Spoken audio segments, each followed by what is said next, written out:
Hello, beautiful people of the internet. How are you doing today? My name is Jackie and welcome back to my YouTube channel. In today's video, I am going to wrap up the Solve Along for a Murder is Announced by Agatha Christie. If you want to see my discussions of Part 1 and Part 2, I will link those in the card. I believe in this video we're talking about Chapter 18 through the end, though I accidentally deleted the schedule in my notes app.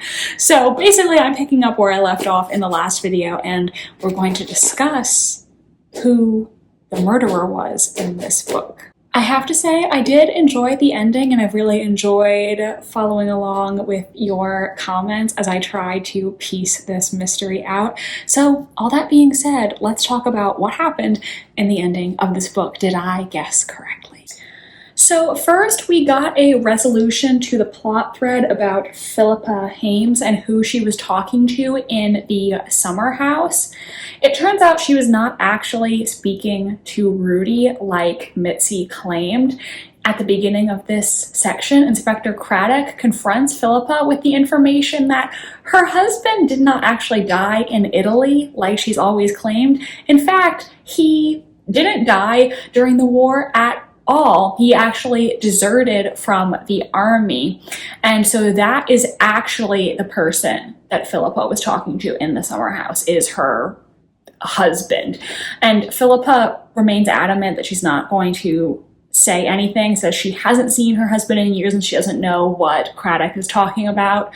But Inspector Craddock is totally correct. And then later in this section, we find out that Philippa's husband, Ronald Hames, conveniently died the day before the murder actually occurred, as he rescued a child that was about to be run over by a lorry, sacrificing himself in the process. It's not funny that he died, it's funny because it's conveniently for the plot. Like, oh, actually, now she's single and available in case anybody's interested. But basically, Constable Rydesdale theorizes that the reason Philippa was being so tight-lipped was because she didn't know if her husband was involved in the murder and she wanted to protect him, though obviously since he had died already, he had nothing to do with it. Inspector Craddock then discovers a bunch of letters from Letitia Blacklock to her dead sister Charlotte. He finds them in the attic and takes them in hopes that he can learn more about Sonia. Because remember, we discussed at the end of the last section that all the pictures of Sonia Godler are missing from Letitia's album. Meanwhile, Miss Hinchcliffe and Miss Murgatroyd are talking about what happened at Little Paddocks the night of Rudy's death, and they're trying to rebuild the scene because actually Amy Murgatroyd was standing behind the door. So whereas everybody else was blinded by the flashlight, Amy was actually still able to see. So she's trying to visualize the scene in her mind and remember what she witnessed. So upon further reflection, Miss Murgatroyd has a bit of an epiphany, and she says, quote, "She wasn't there." Now, who is she? Not revealed right away. And Miss Hinchcliffe ends up having to leave the house very hurriedly. I think it said their dog ran away or something, and so she had to go to the police station to pick up the dog. So she ends up basically telling Miss Murgatroyd, hey, hold that thought. I gotta go get the dog. But that will end up being a fatal mistake. Because unfortunately, the killer was outside Miss Murgatroyd and Miss Hinchcliffe's window, and with Miss Hinchcliffe gone, the killer then strangles Miss Murgatroyd to death before she can share what she knew. So R.I.P. Miss Murgatroyd. That's our third victim so far in this book. She was an unproblematic lesbian queen who deserved to just live a happy life with her girlfriend raising chickens. But alas, it was not meant to be. Now we get another revelation because Miss Blacklock receives a telegram asking to come to Little Paddocks. And who is this message from? Julia Simmons. And you might be saying, wait, but Julia is already at the house. No, no, no, no. So you see, the real Julia is not here because the woman they know as Julia is actually Emma Stamfordy's, the daughter of Sonia Godler and her husband, Dimitri. It turns out that Patrick met her, and he basically, like, when the real Julia wasn't gonna come, asked Emma if she wanted to come and pretend to be Julia for reasons. So we also find out that basically Pip and Emma were split up in a parent trap sort of situation because their parents broke up, and Sonia took Pip while Emma stayed with her father. So they haven't seen each other in a long time. Meanwhile, so I actually totally missed this reference earlier in the book. Maybe somebody who noticed it could tell me where it was, but apparently Miss Blacklock has a pearl necklace. I think it's 3 strings of pearls that she always wears.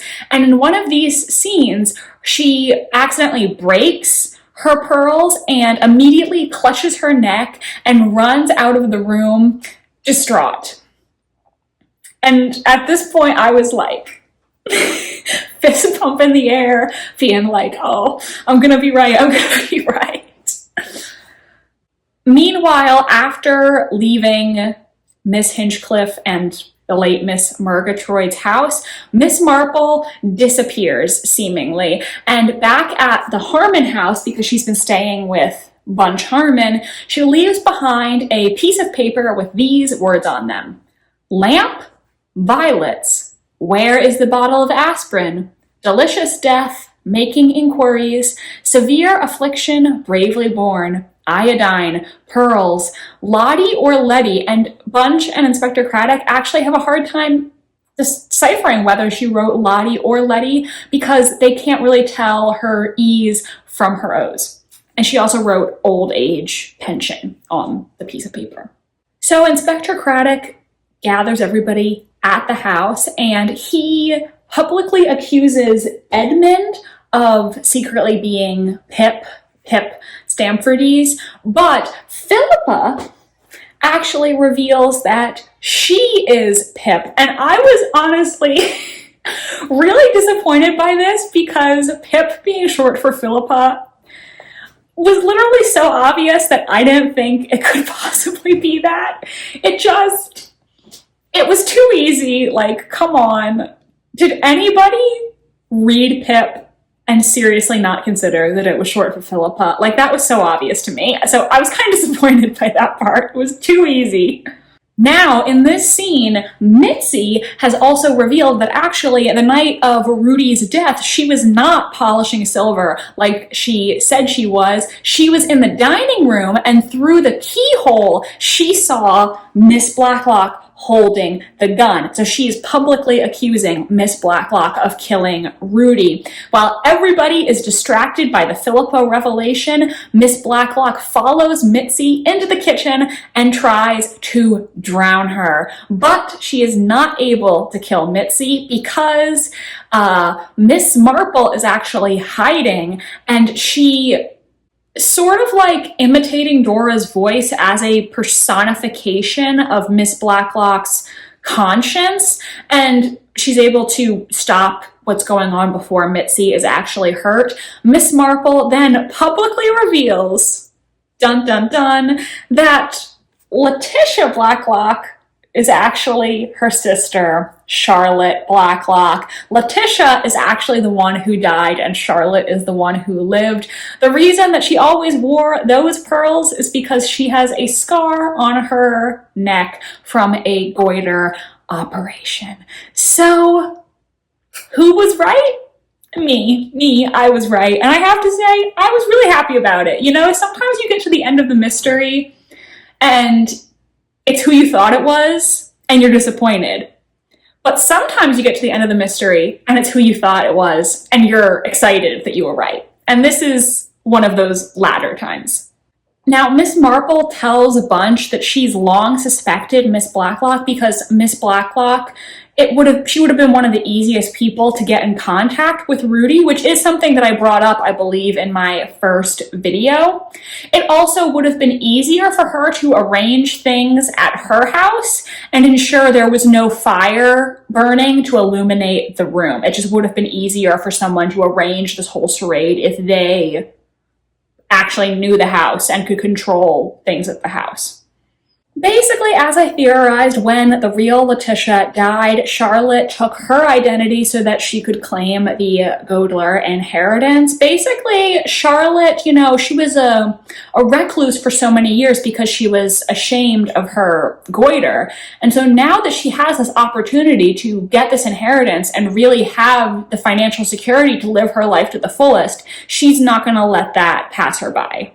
Now, I did say in part 2 that I thought Dora Bunner didn't know who Charlotte really was, but actually she did. Charlotte told her, and Dora agreed to keep her secret.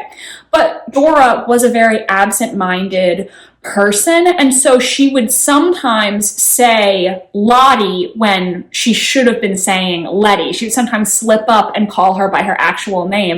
And I think this was a really good clue because, like I said, I genuinely thought the Lottie and Letty thing was a typo at first, so it wasn't something that really registered to me as a clue. So Rudy worked at the clinic in Switzerland, and that's how he ended up recognizing Miss Blacklock. I felt so dumb because in the last video I said maybe he worked for the Godlers, and then like as soon as I finished filming it, I was like, duh, he probably worked at the clinic in Switzerland. He's from Switzerland, Jackie, you idiot. So like, I don't know why I didn't say that in the video. As soon as I was done, I was like, man, like totally missed that one. But anyways, so Miss Marple theorizes that he didn't actually realize that Letitia being Charlotte was a really big secret because otherwise he wouldn't have agreed to take part in this sham holdup, which I guess does make sense.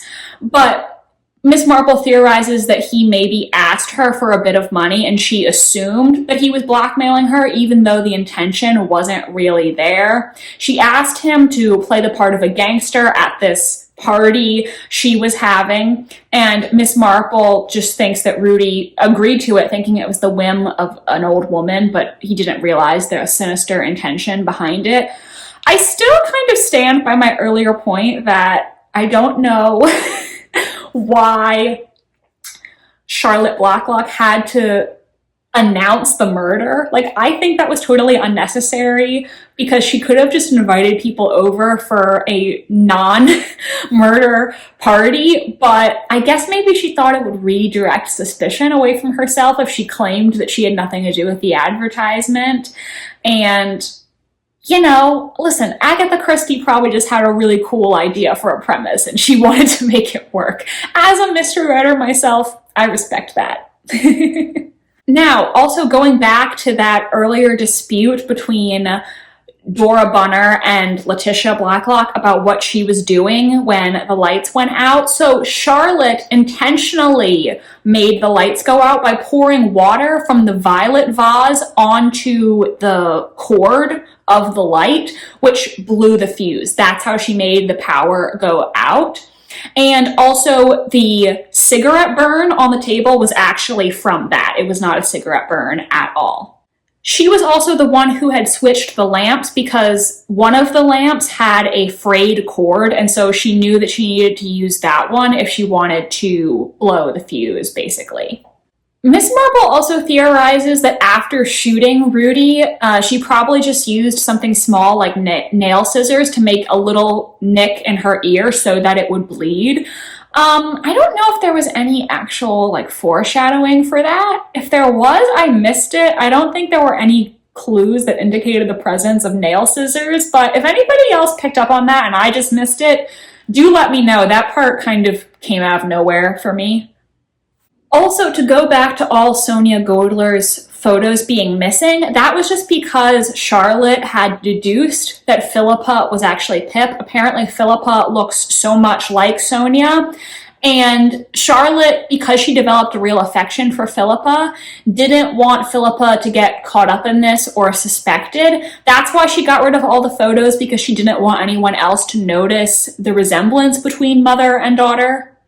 So Mitzi, Miss Marple, Inspector Craddock, and Edmund actually conspired to get Charlotte to confess. Like, Inspector Craddock never actually thought Edmund was guilty. He was just accusing him to cause a scene. And Mitzi didn't see anything, but Miss Marple enlisted her to lie, to basically goad Charlotte into attempting to kill her. This is the second Miss Marple book I've read where Miss Marple enlists an innocent civilian into one of her catching the criminal moments like this. So just classic Miss Marple, getting brave girls to endanger their lives. So it all ends happily because Philippa / Pip and fake Julia / Emma, they end up inheriting all the money, and Philippa ends up marrying Edmund now that she's available. After their wedding, they decide that the two of them are going to subscribe to all the local papers except for the Gazette. So all in all, I think I would give this book a solid 4 stars. I was happy with the ending, but to me, it was a little bit ridiculous that there were 3 characters who were all concealing their identity. The suspension of disbelief was a little bit high there for me.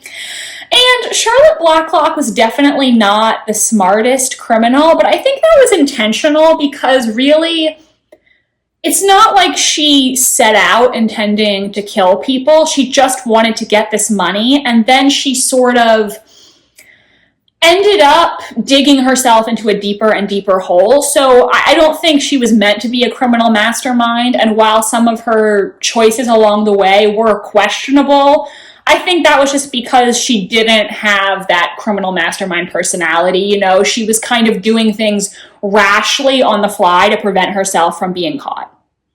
So I think that is it for our discussion of A Murder is Announced. If you were reading along with me, do let me know in the comments, what did you think of the ending? Did you guess who done it correctly? I would really like to hear from you. Please give this video a big thumbs up if you enjoyed, and subscribe to my channel if you want to see more from me. I post new videos every Wednesday and Sunday. My social media links are in the description if you want to connect with me on other platforms. I really appreciate you watching this video today. I hope that you enjoyed it, and that about covers it. So thank you for being here, and have a fun rest of your day. I'll see you in the next video.